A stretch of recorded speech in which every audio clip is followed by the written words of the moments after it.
What's up, team? My name is MisterElliot. This is another Devblog recap. This is the big one. It's titled The High Life. So this is the big Devblog that we're going to get before the expansion actually comes out on August 31st.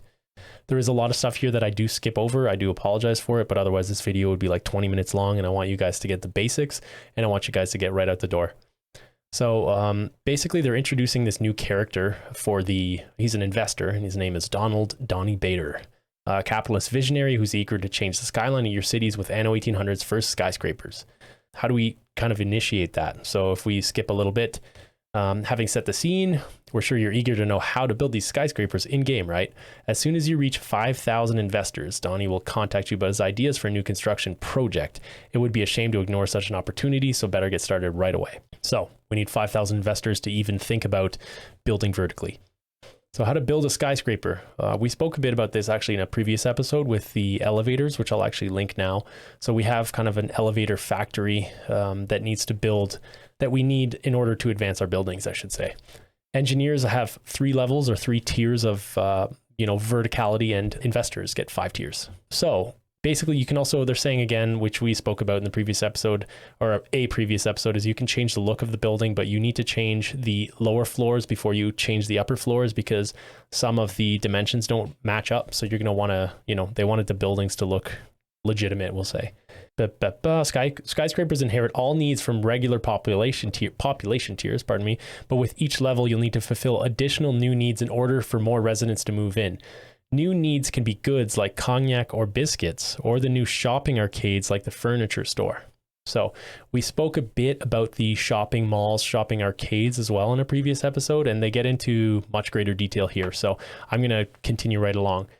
I want to show you guys now, we have the skyscrapers at night. We have a nice picture of the skyscrapers at night, as well as we have these new items that they actually don't mention in this, and they are basically spotlights, like city spotlights, so you can illuminate upwards into your city, which looks pretty neat. While the residents pay taxes like all your citizens, skyscrapers are special since they cost maintenance. If they're not properly supplied and placed, check below for the Panorama Effect, which we'll get into, they can cost you more than they pay you in taxes. So basically, you're going to have to be really careful when you start making these.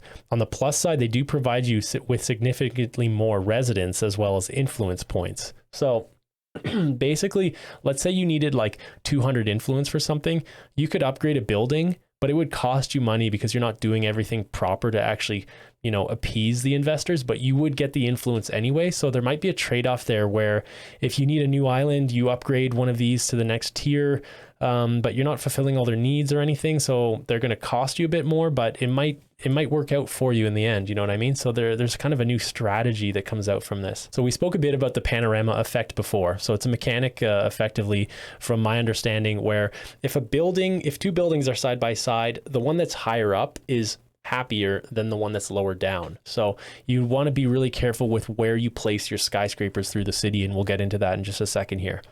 So this means if a skyscraper has other skyscrapers of the same level or higher, it has a negative effect on the buff, while the taller skyscrapers are not bothered by having smaller ones nearby. They don't really go into the detail of what the buff is, I will say. A skyscraper, still profits from smaller ones, but might not reach the full panorama effect if there's a same height or higher skyscraper nearby. A diverse town therefore leads to better buffs for the buildings, and honestly, it looks much better. There's no punishment for skyscraper-only cities, but the buff significantly helps to offset the high maintenance costs. So it sounds like the buff, I guess I'm wrong, the buff is a maintenance cost alleviator, we'll say. The buff itself comes in several levels: intense, strong, solid, moderate, weak, and done, and reduces maintenance costs, increases the maximum number of residents, and provides increases the maximum number of residents and provides bonus residents. This one only when supplied properly. So we're going to have to fool around with this in game. I will be streaming this, of course, when the DLC does come out. So you guys are going to have to come along with me.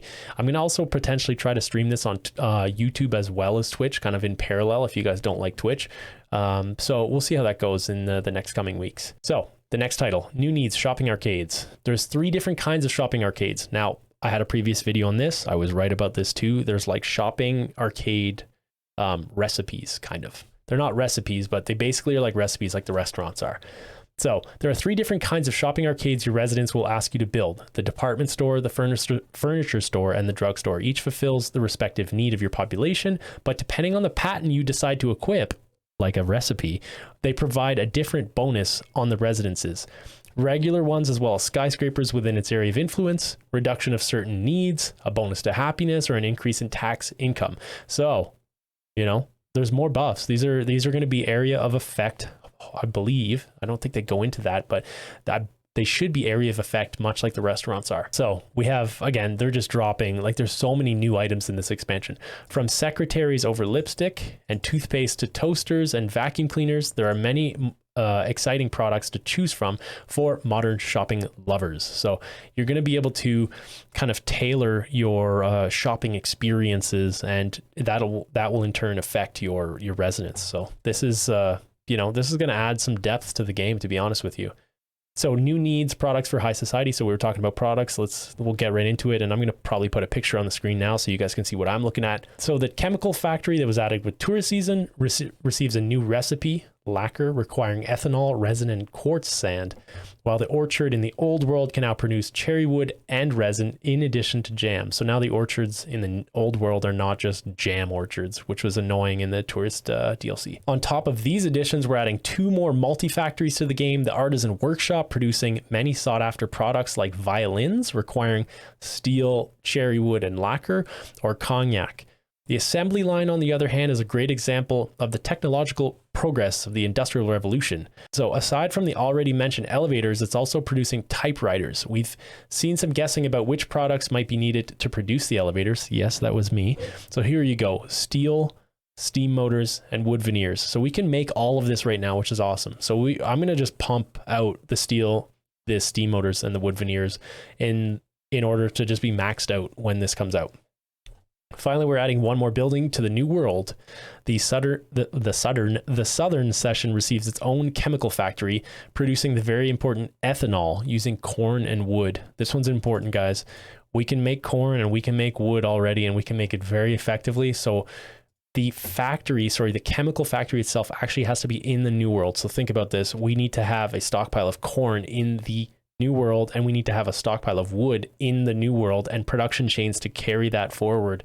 So something to think about on top of everything else in this devblog.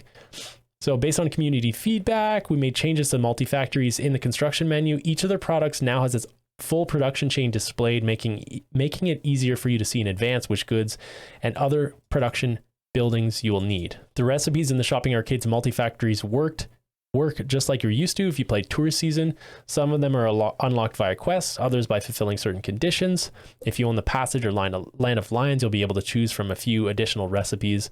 More on that below. So there's some DLC synergy stuff. Firstly, as mentioned, you receive additional recipes for each shopping arcade with their unique buffs. If you own the passage or Land of Lions, you can supply your citizens with refrigerators, face cream, 4-poster beds, a truly luxurious life. As a result to the feedback from the playtests on the Skyline Tower, the new monument of the High Life is a potential need for tourists and can be connected with the bus network. Certain sets from the zoo or the museum now influence multi-factories, so the Bronze Age exhibition and the Icebound exhibition. Finally, if you own Seat of Power, some of the palace buffs are now affecting buildings from the High Life and the tourist season.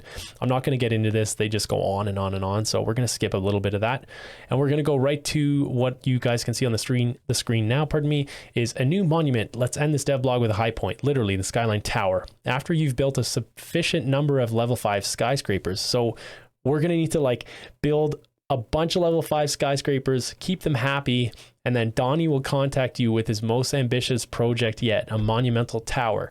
Skyline Tower is a multi-stage monument and the tallest building in Anno 1800. It contains probably the most luxurious apartments and can house several thousand investors. They all have the needs of regular investor residences, but there's a twist. The maximum number of residents of the monument depends on the number of shopping arcades in your city.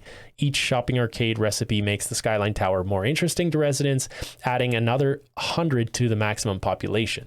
The respective shopping arcade does not have to be in range, but simply has to be located on the same island. So I'm kind of concerned with this because 1, it's only 100 on top of the maximum, which is not that many. I guess this mitigates the fact that somebody could just build 10 shopping arcades side by side on the corner of the map and, you know, get 1,000 more investors in a building, which is probably what I'm going to try to do, to be quite honest. It says this brings us to the end of the devblog, but we can't end it without mentioning you'll receive new ornaments fitting to the theme, including something red and round, which uses hot air. What could it be? So we're probably going to get like a hot air balloon. And the Twitch TV/Ubisoft Blue Byte will actually be streaming the expansion on August 26th at 5 p.m. CEST. So I'll put that on the screen as well. Hopefully I didn't talk your ear off today, guys. My name is MisterElliot. I stream on Twitch. Potentially I will be streaming on YouTube as well. If you like this video, please like and subscribe if you could. Give me a follow on Twitch if you could as well. That would be awesome, because I do play Anno from time to time, and I will be ramping up my Anno playtime as we get closer to the expansion. So much love. Bye for now, guys.